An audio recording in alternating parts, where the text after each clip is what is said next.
over and over. Wonderful, says the teacher. So they're learning the letter A. She hands out notebooks and pencils. Page 1, says the teacher. Thomas opens his notebook to the first page and holds his pencil ready and waiting. See the letter A? Now write the letter A. Beautiful, says the teacher as she looks at the student's work.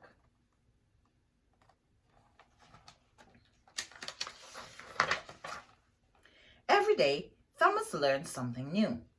Every day, the teacher cheers him and the other children on, saying, "Excellent job. Perfect, my learning friends." Wow, they're learning about Africa and where Chad is in Africa.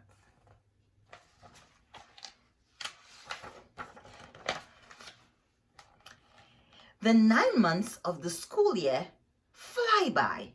The last day has come. The students' minds are fat with knowledge. Their notebooks are rumpled from learning. Thomas and the other children call out, "Thank you, teacher." She smiles and says, "Well done, my hard-working friends. See you next year." Thomas and the other children race home. Ooh, they're running all the way home.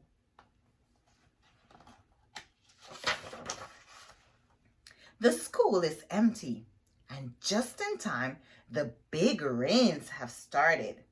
The drops came down hard and fast. Strong winds tear the grass roof. The rain finds its way inside. The school's mud walls are soaked and start to slump. The mud desk too. So everything is disappearing. It's a good thing that school is out and they went home, right? Slowly, the school disappears until there is almost nothing left. It doesn't matter. The letters have been learned and the knowledge taken away by the children. Come September, school will start over. Thomas will be a big brother then, leading the children on their first day to school.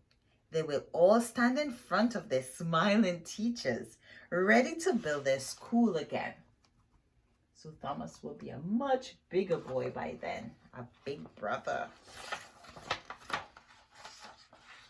The end.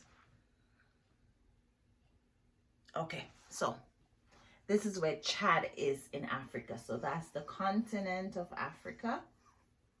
And this is the location of Chad. So this is where all of the things in the story happened. In Chad. The end. So thank you for watching. And I can't wait to see you on another story time with Ms Marcia.